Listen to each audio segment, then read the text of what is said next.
Yo, welcome back to the channel, and today we're going to be filming our first modifications on the 1010 125R.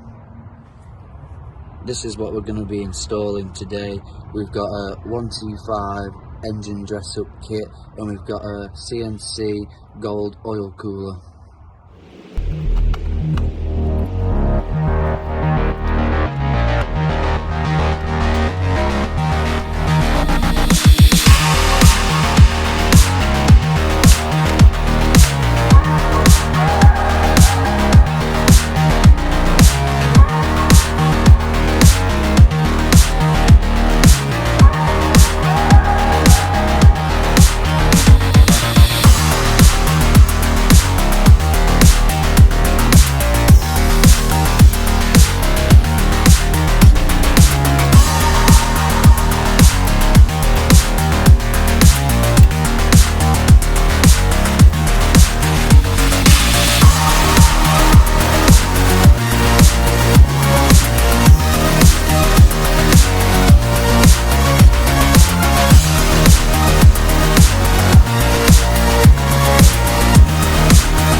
installed, all tightened down, real nice.